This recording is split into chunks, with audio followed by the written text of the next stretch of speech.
Jangan sampai harta-harta kita, kalau bicara harta ya kendaraan kita, rumah kita, usaha kita, pabrik kita, jabatan kita, membuat kita lupa dari mengingat Allah Azza wa Jalla. Apalagi kok sekedar permainan belaka aja. Wa man yaf'al dzalika, barang siapa yang melakukan itu, faulaika humul khasirun. Divonis sama Allah, mereka adalah orang-orang yang merugi. Waktunya habis, ternyata dia belum bisa memanfaatkan dengan baik waktu tersebut.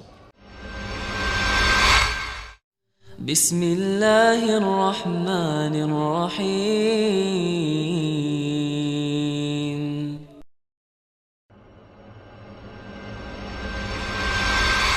Jamaah rahimakumullah, bicara waktu yang sudah berlalu, nggak akan bisa kembali. Makanya orang kalau kehilangan uang bisa balik. Ana sering ketemu orang-orang yang bangkrut ya. Bangkrut, habis hartanya. Dia mengatakan ana rugi 64 M. Tapi alhamdulillah 1 tahun balik. Gimana aja? Bisa nggak? Bisa. Tapi seorang yang mengatakan ana rugi. Rugi apa? Waktu. Ketika ana kuliah, ana nggak sungguh-sungguh. Sekarang ana sudah lulus dan nggak dapat apa-apa. Ana ingat dengan seorang kawan yang dia di Madinah 7 tahun. Ketika dia mau pulang malam itu atau besoknya, ana berjumpa sama dia di Masjid Nabawi. Dia pamit, ana insya Allah besok pulang. Lalu dia mengatakan, ana mau kasih nasihat antum. Ana ngomong tafadhol tadi. Syuf, antum fokus belajar. Jangan mikirin kerja. Ana seharusnya lulus 4 tahun, gak lulus 4 tahun, jadi 7 tahun. Karena dia bekerja, kata dia. Ana berpikir pulang dapat duit, dapat ilmu. Ternyata ana pulang la ilim wala mal. Ilmu gak dapat, fulus juga gak dapat, kata dia. Waktu ana habis, kata dia. Maka manfaatkan waktumu, kata dia, selama engkau di sini. Karena gak bisa balik. Kalau fulus bisa dicari, jemaah. Rumah yang terbakar bisa dibangun lagi. Berapa banyak kita melihat perkampungan yang dibakar, kemudian dibangun menjadi perkampungan yang lebih indah. Tapi waktu nggak bisa. Lu kan Anda punya waktu, ini waktu baru, bukan waktu yang lama. Waktu yang lama sudah berlalu. Ketika matahari tenggelam tadi selesai. Kalau antum Anda tadi belum bersolawat kepada Nabi SAW, antum belum solawat. Apakah bisa dimundurkan waktu itu? Nggak bisa. Makanya orang-orang barat, ya bukan cuma barat ya, mungkin berbagai manusia, mereka membuat sebuah hayalan, mesin waktu. Dia bisa balik jadi anak kecil lagi. Dia bisa balik masa muda lagi untuk memperbaiki kesalahan yang pernah dia lakukan. Nggak bisa. Dia ingin, dan memang manusia ingin, tapi nggak bisa. Allah Azza wa Jalla berfirman ya di surat Al-Munafiqun ayat 10-11 ya, atau ayat 9 sebelumnya. Allah mengatakan, ya ayyuhalladzina amanu la tulhikum amwalukum wala auladukum an dzikrillah wa man yaf'al dzalika faulaika humul khasirun. Allah mengatakan, wahai orang-orang beriman, janganlah harta-harta kalian dan anak-anak kalian membuat kalian lalai dari apa? Dari zikrullah, dari mengingat Allah Azza wa Jalla. Orang sibuk ya, bekerja, ngumpulin harta demi anaknya. sibuk ngantar anaknya belanja, sibuk mendidik anaknya untuk urusan dunia, lupa dengan zikrullah, mengingat Allah Azza wa Jalla. Padahal Nabi SAW mengatakan ad-dunya mal'unatun mal'unun ma fiha. Dunia ini terkutuk, jemaah. Kita tahu dunia itu terkutuk, terlaknat, dan semua yang di dunia itu terkutuk, jemaah. Apa yang antum lihat? Apa yang antum sentuh? Semua akan sirna, jemaah. Itu tempat terkutuk, jemaah. Jember akan hilang dari peta. Indonesia hilang. Bagaimana dengan gedung tinggi yang ada di Dubai sana, yang jadi kebanggaan orang-orang di sana? Bahkan di Dubai mungkin ada banyak gedung-gedung besar ya, yang dibuat untuk dikenang. Nggak ada, akan hancur. Bagaimana dengan orang-orang yang membuat bunker-bunker dalam tanah supaya tidak hancur? Hancur. Kenapa? Karena tempat ini terkutuk. Apa yang tidak terkutuk? Kalau bicara amalan yang tidak terkutuk, pekerjaan yang tidak terkutuk adalah zikrullah wa mawala. Mengingat Allah dan semua ketaatan kepada Allah, itu nggak terkutuk.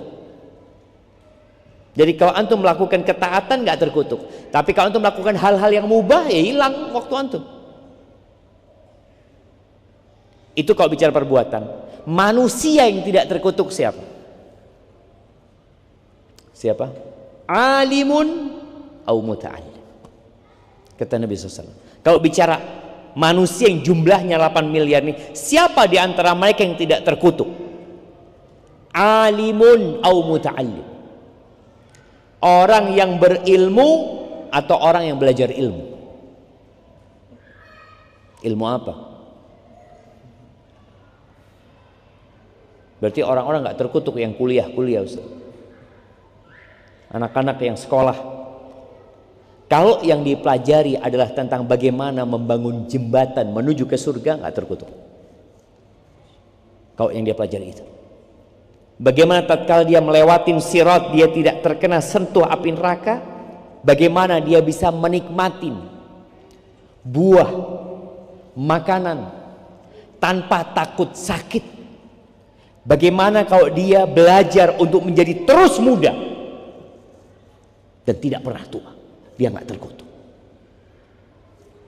Bagaimana kalau dia itu belajar tentang bagaimana mendapatkan wanita-wanita yang cantik, yang akan terus muda dan tidak pernah tua. Kalau itu yang menjadi target dia belajar, dia nggak terkutuk. Tapi kalau target dia belajar hanya membangun rumah di muka bumi ini, hanya mencapai karir dan menumpuk uang yang banyak, dia terkutuk. Kenapa? Itu ditinggal. Jadi orang yang tidak terkutuk adalah orang yang belajar keabadian. Saya mau abadi. Ya, bisa. Saya ingin tetap muda, bisa. Saya nggak mau sakit-sakitan, bisa. Beberapa waktu yang lalu, Meta itu menciptakan dunia hayalan. Apa namanya? Metaverse. Masih ada? Hah? Anda nggak tahu? Metaverse. Bagaimana orang itu yang sakit bisa nggak sakit di sana? Yang lemah bisa kuat, yang rumahnya jelek bisa indah. Tapi itu hanya hayalan, nggak laku gitu loh. Manusia mau kenyataan, ya bisa. Maka tadi tatkala yang antum pelajari bagaimana antum abadi, kekal, maka antum nggak terkutuk. Adanya di mana? Ya di Islam ini. Bukan berarti kita nggak boleh belajar ilmu dunia, lo belajar silahkan. Tapi agama jangan diabaikan. Profesor bagus, tapi jangan lupa jadilah profesor yang tahu jalan menuju ke surga Allah Azza wa Jalla. Yang tahu apa saja pembatal-pembatal wudu. Yang tahu tata cara bagaimana tayamum. Karena ada orang yang mungkin terkenal, tersohor, berpangkat tinggi, tayamum nggak tahu. Di tempat yang seharusnya dia berwudu, dia tayamum. Di tempat yang harusnya dia sholat, dia malah nggak sholat. Karena menurut dia, enggak lah, baju anak kurang bersih. Maka tadi, jangan sampai harta kita. Kalau bicara harta ya kendaraan kita, rumah kita, usaha kita, pabrik kita, jabatan kita, membuat kita lupa dari mengingat Allah Azza wa Jalla. Apalagi kok sekedar permainan belaka aja. Wa man yaf'al dzalika, barang siapa yang melakukan itu, faulaika humul khasirun. Divonis sama Allah, mereka adalah orang-orang yang merugi.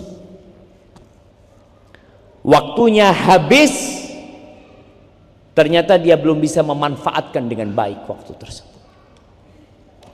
Lalu Allah mengatakan wa anfiqu. Orang ketika bekerja mengumpulkan harta, di dalam hatinya ada kecintaan kepada harta itu, jemaah. Siapa yang gak cinta sama harta? Allah mengatakan wa tuhibbunal mala hubban jamma. Kalian tuh cinta sama harta, cinta mati. Yang terkadang kita lupa dengan hak orang lain.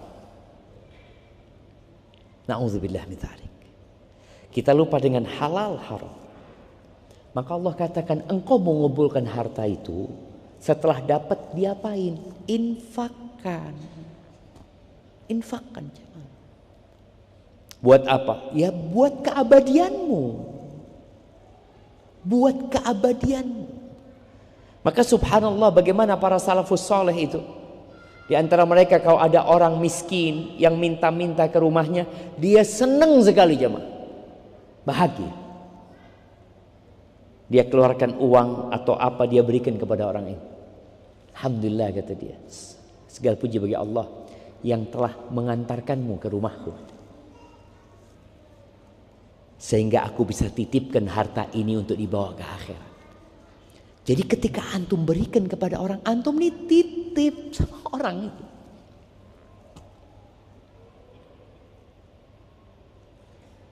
Mungkin hilang, jemaah?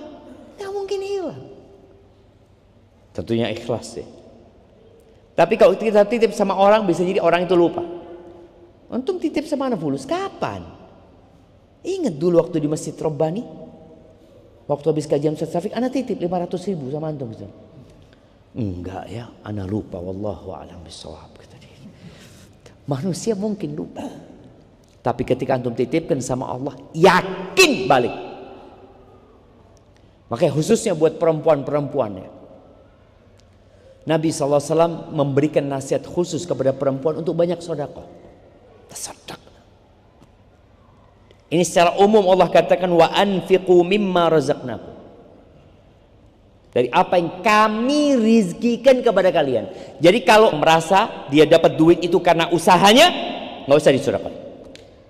Kenapa yang diperintahkan Allah? Infakkan yang rizki dari kami. Apakah ada orang yang hidup di muka bumi ini, dia mendapatkan harta bukan rizki karena Allah? Tidak ada. Tapi kadang-kala manusia lupa aja. Wah, ini hasil keringat saya banting tulang untuk mendapatkan harta. Enggak, itu rizki dari Allah. Loh iya, tapi kan karena usaha. Oh, berapa banyak orang yang usaha nggak dikasih semua. Kita melihat dengan mata kepala kita sendiri. Orang-orang yang kerjanya lebih capek daripada kita, tapi hasilnya sedikit. Antum duduk-duduk, tahu-tahu ada yang transfer fulus sama antum. Alhamdulillah. Apa kerjaan antum? Ya nggak ada, Ustaz, cuma bikin apa, tahu-tahu dapat fulus. Siapa yang kasih fulus? Allah. Maka ingat bagaimana Nabi Sulaiman Ketika melihat singgasana Ratu Balqis di hadapannya, dia langsung mengatakan, hadza min fadli rabbi. Ini karunia dari Tuhanku. Dari Tuhanku. Allah katakan, wa anfiqu mimma razaqnakum min qabli an ya'tiya ahadakumul maut. Sebelum datang kematian kepada salah seorang di antara kalian. Fayaqul, dan orang ini kalau mau mati mesti mau sedekah. Dia akan mengatakan, Rabbi, wahai Rabbku, wahai Tuhanku, laula akhartani ila ajalin qarib. Ya Allah, andai engkau undur waktuku sedikit.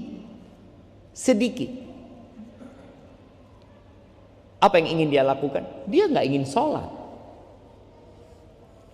Dia nggak mengatakan, aku mau umroh. Karena selama ini belum pernah umroh. Aku mau haji. Kalau mau haji, dia minta diundur waktunya untuk haji. Nunggu berapa lama? Ya, nunggu bulan Dzulhijjah lagi kan. 12 bulan tuh baru nyampe dia. Enggak, dia tahu itu butuh waktu yang lama. Kalau sholat butuh waktu lama juga sholat. Butuh wudhu dia. Ternyata yang dia inginkan cuma sedekah. Fa'asaddaq. Aku ingin sedekah.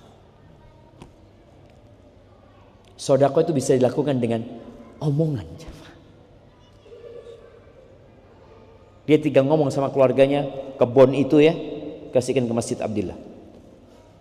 Berapa detik dia ngomongin? Gak lama. Dia bisa melakukan itu. Fa'asaddaq. Atau dia mau transfer sekarang, butuh berapa detik dia transfer? Ada kiris apa? Sedikit, langsung. Dia cuma ingin waktu sedikit untuk sedekah.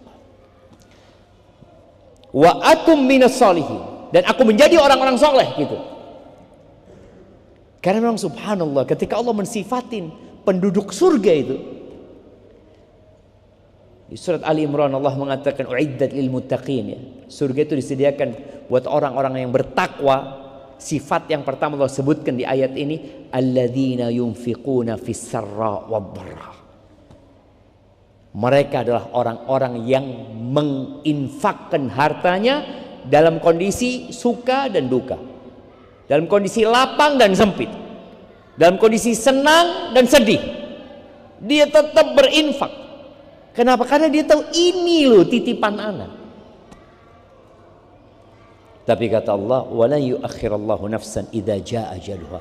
Kalau waktunya sudah habis, nggak ada penundaan, itu nggak ada. Wallahu khabirun bima ta'malun.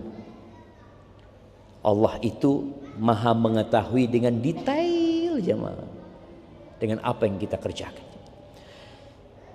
Jemaah rahimakumullah, Asy-Syaikh bin Utsaimin rahimahullahu taala mengatakan, anta la tas'al mata tamut wala aina tamut. Kata beliau, engkau jangan tanya kapan engkau mati dan di mana engkau mati. Karena urusan ini enggak perlu ditanyakan. Selesai sudah. Kita bakal mati di waktu yang ditetapkan dan di tempat yang kita enggak akan pindah di tempat itu. Makanya ada orang yang waktu dia mati jam 8 malam. Dan ditulis dalam catatan dia matinya di Subandi, di IGD, di nomor sekian. Keluarga ngomong, enggak lah bapak udah tua, biar di sini sudah. Tahu-tahu habis maghrib mengatakan enggak. Salah satu anak mengatakan bapak harus dirujuk ke rumah sakit. Ribut, dibawa ke rumah sakit ya. Sampai sana mati.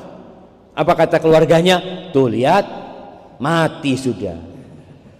Coba di rumah, mungkin tidak mati dia. Lu gak bisa gitu loh.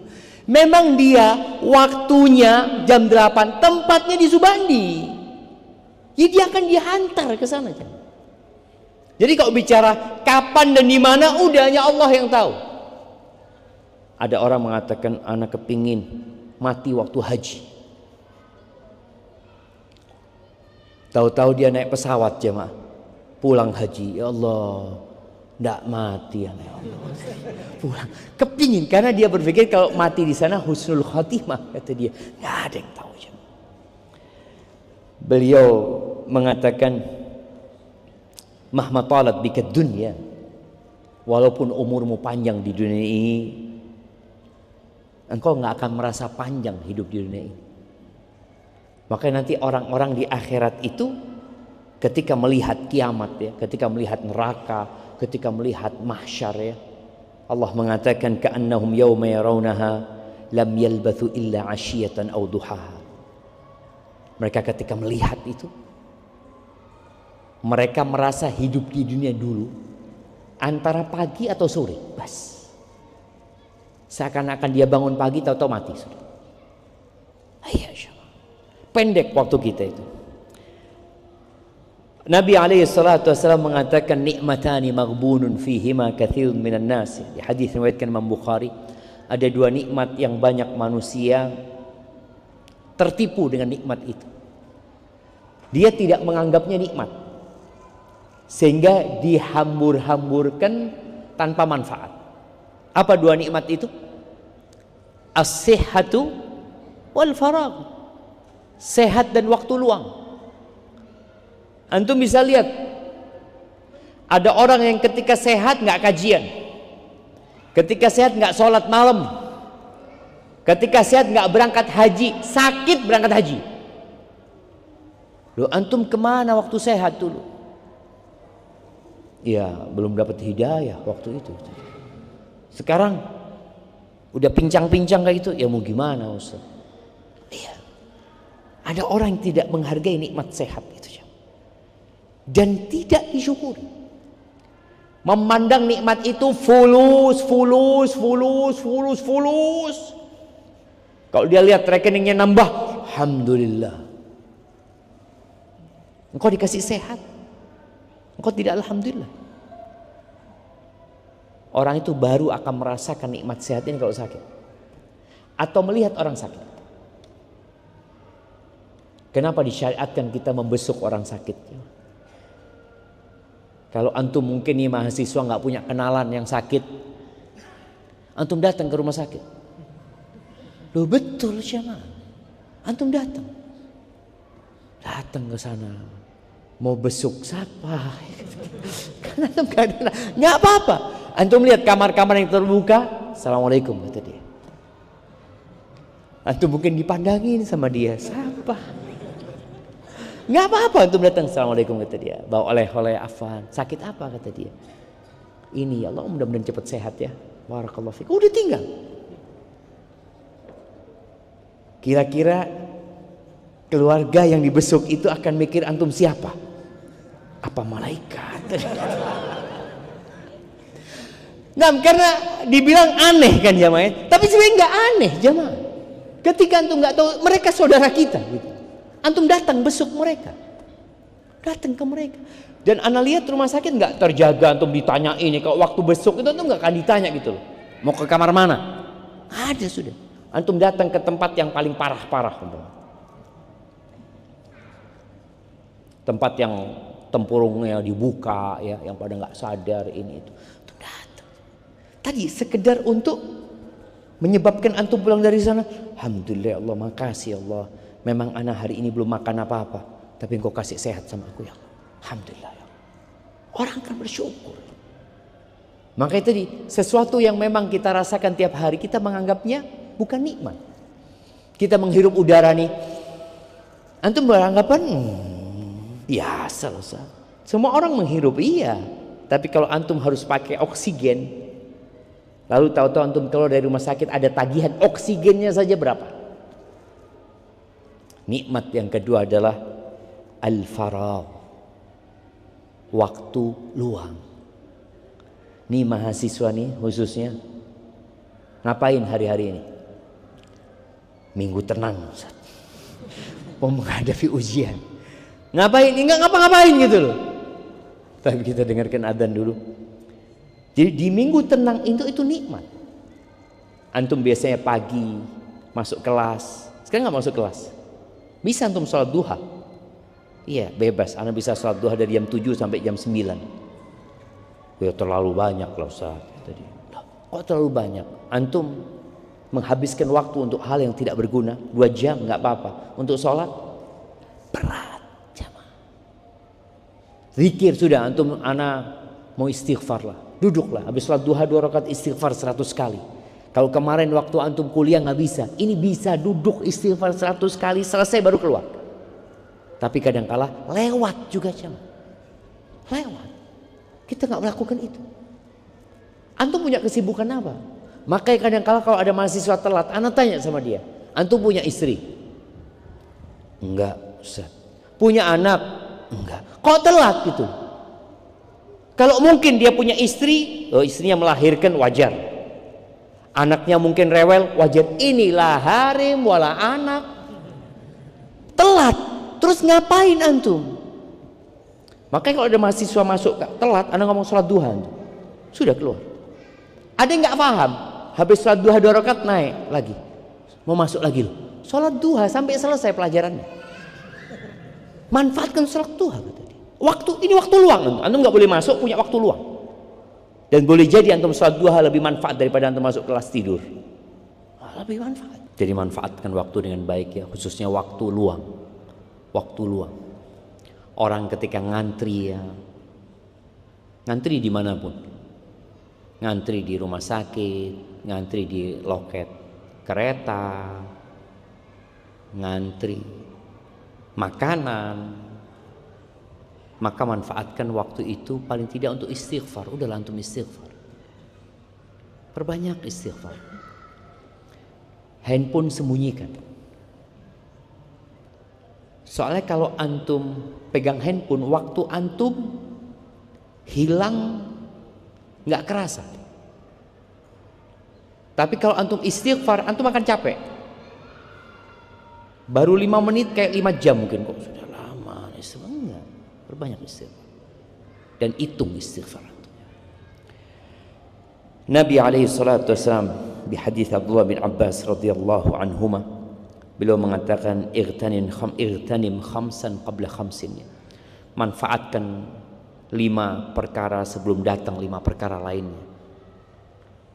Yang pertama beliau mengatakan hayatak qabla mautik. Hidupmu sebelum engkau mati. Tadi kita tahu semua bakal mati. Kita nunggu waktu. Dan mati itu nggak kenal umur. Nggak selalu yang tua mati lebih dahulu. Berapa banyak bapak yang menguburkan anaknya, dan tidak sedikit kakak yang menguburkan adiknya, juga kakek yang menguburkan cucunya. Jadi karena jangan merasa orang mati itu karena sakit, enggak. Makanya Anda ingat ada seorang kawan, ketika temannya itu terkena kanker usus dan operasi potong. Orang itu kan cemas ya, karena dia merasa umur dia tinggal sedikit. Kata temannya ngomong, "Syuf," kata dia, dengarkan tuh kata dia. Mati itu tidak ada urusan sama sakit. Orang sehat mati. Jadi jangan berpikir kalau sakit berarti mau mati gitu. Kan berapa banyak orang kalau sudah sakit, kayaknya saya mau mati kata dia. Loh, enggak. Dokternya kadang-kala mati duluan daripada pasiennya. Nggak ada urusan dengan itu. Makanya manfaatkan hidupmu sebelum engkau mati. Wasihataka qabla saqamik. Sehatmu sebelum engkau sakit. Yang sehat nunggu sakit loh, nunggu sakit. Dan kadang-kala semua kita ini punya penyakit. Cuma nggak ada orang tahu sama penyakit kita. Ada yang sakit jempolnya, ada yang sakit punggungnya, ada yang sakit dengkulnya, ada yang sakit kupingnya, banyak. Tapi tadi ketika engkau sehat, manfaatkan sebelum engkau sakit. Kenapa? Kalau engkau dikala sehat memanfaatkan waktumu untuk hal-hal yang positif dan ibadah kepada Allah, sakit tetap ditulis. Antum biasa sholat malam, sakit nggak sholat malam, tetap ditulis fulan sholat malam dari jam 2 sampai jam 3 padahal dia tidur. Enak nggak jamaah? Zen nggak gitu saya? Enak sehat, enak sakit. Kalau sehat sholat, kalau sakit nggak sholat. Milih mana tuh? Kadang-kadang milih sehat nggak sholat. Sebagian orang kayak gitu. Subhanallah, berat, berat. Maka tadi manfaatkan di waktu luang antum untuk sholat malam, ya paginya habis subuh, jangan tidur habis subuh. Pokoknya orang kalau sudah tidur habis subuh, dia akan kehilangan waktu yang berkah.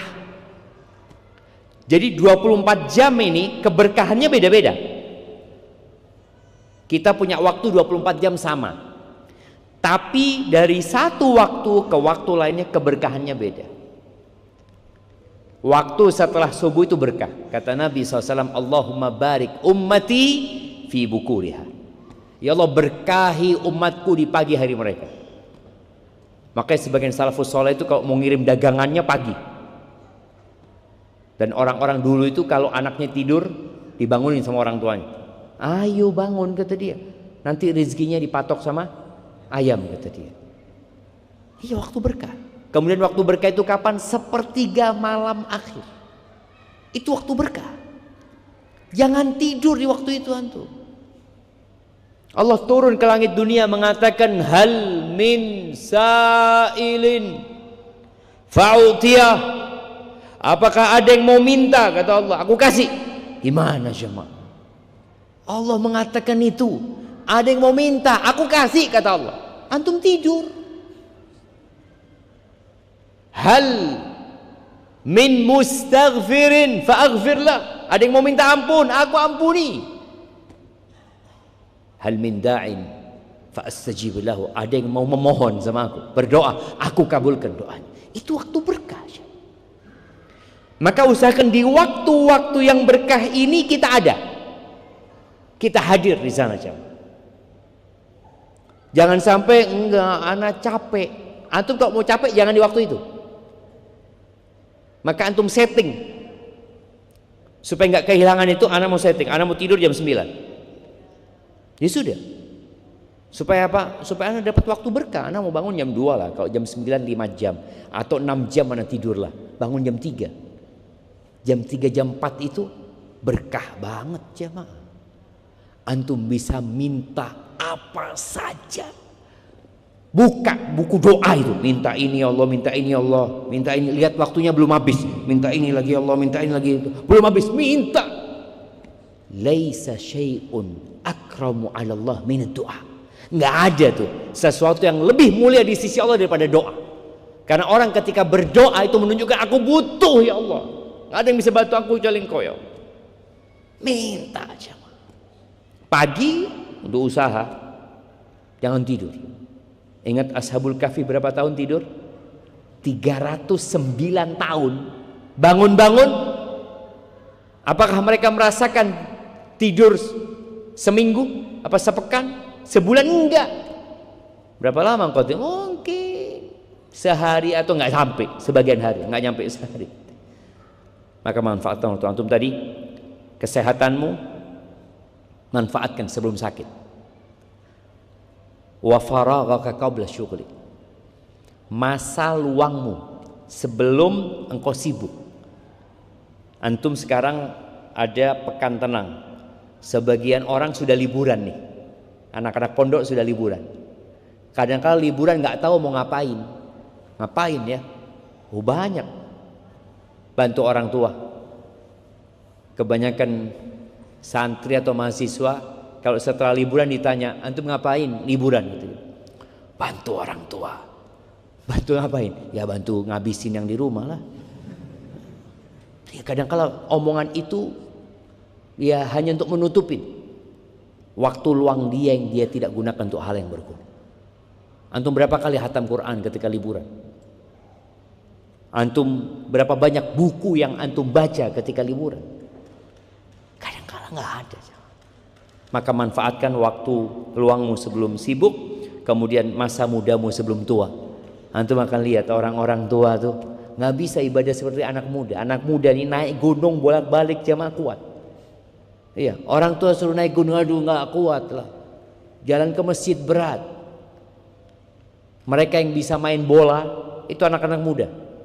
45 menit kali 2. lari sana, lari sini, lari sini.